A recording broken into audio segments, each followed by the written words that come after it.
talk about how to build confidence. One of the things I experienced recently really gave me this feeling of confidence in a whole new way. So I've loved teaching about this for a long time. I love to dig into it. How do we face our fear? How do we do it scared? How do we build confidence in who we are and in who God is and who we are in Him? I love talking about this. Well, I was down at the lake with my husband, and we had a rare weekend alone. So the kids were with their grandparents, and we just got to have a grown-up couples weekend. Well, we were water skiing, and y'all, I've only water skied maybe 10 to 15 times in my entire life. I didn't grow up on the lake. This is all very new to me.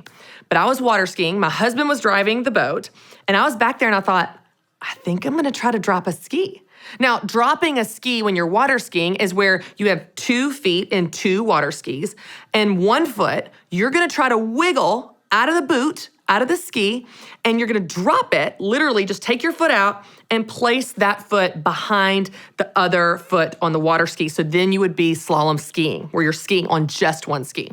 Well, I had no idea what I was doing, okay? I've never done this before. I don't have any instruction manual. I didn't have anyone coach me before. I just thought, I'm just gonna try it. I'm just gonna try to wiggle my foot out, see what's the worst that can happen? I fall, I probably will. My husband will, come around and get me, and I'll try again. So I pointed down to my ski so my husband would know when he was driving that I was gonna try to do it. He drives close to the bank so I can drop the ski, hopefully, close to the bank where it's not gonna get run over by a bunch of boats.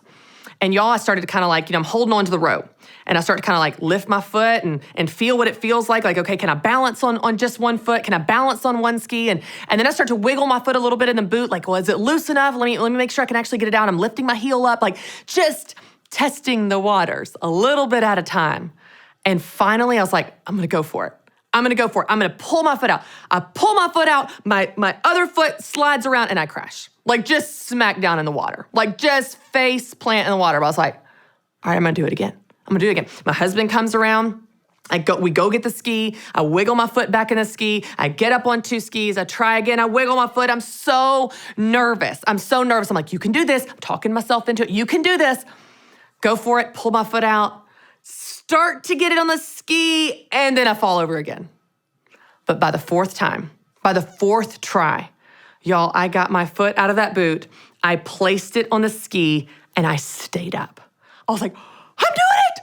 I can't believe I'm doing it. I am back there. I see boats coming and I see waves coming. I'm like, you got this. Hang on. You can do this. I'm literally talking to myself in the middle of nowhere on this lake at the end of a rope being pulled behind a boat where my husband is driving. But I did it. I stayed up and slalom skied. Not only did it for a few minutes, and then the rest of the day, my husband and I had other plans. We went to a restaurant and got to celebrate our anniversary a little late. But do you know what I thought about all day? Do you know what I just kept replaying in my mind all day? That moment. I can't believe I did that. I can't believe I slalom skied. I can't believe I tried something and I did it. I didn't know I could do that. I didn't know I could do it. That was so cool. Now, y'all, why was that such a big deal? Was it because there was 1 million people around and they were all so impressed with me? No one was there other than my husband. Is it because slalom skiing is the ultimate achievement in life? No. Is it because I'm gonna devote my life to slalom skiing and I'm gonna become an Olympian? No, obviously not. It was simply because I did something I didn't know that I could do. I surprised myself. And my next logical thought was, what else can I do? What else can I do that I might not realize?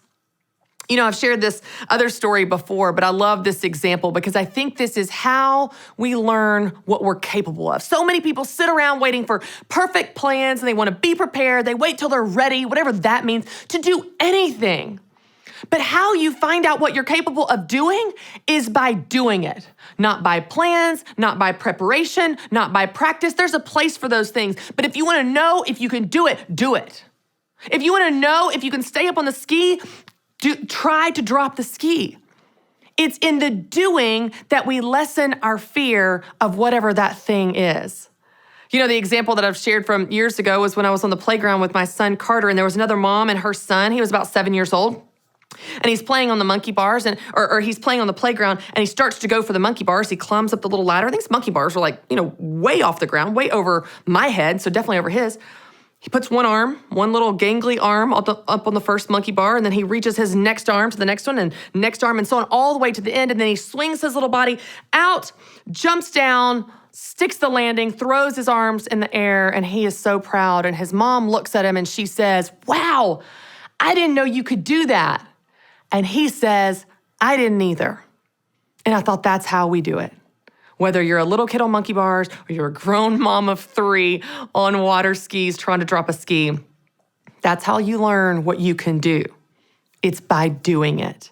But you know what's so beautiful is when you do it, your confidence grows.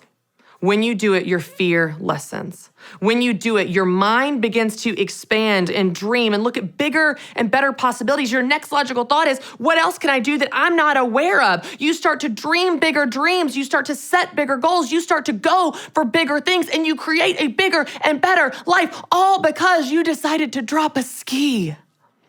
You know, I met an amazing man a few months ago at one of our events. And I remember he came up and talked to me. He said, "I heard you speak at an Entree leadership event years ago, and you spoke on goal setting, and you talked about the importance of goals and how they can change your life." He said, "I took that to heart. I had never run any type of race at that point in my life.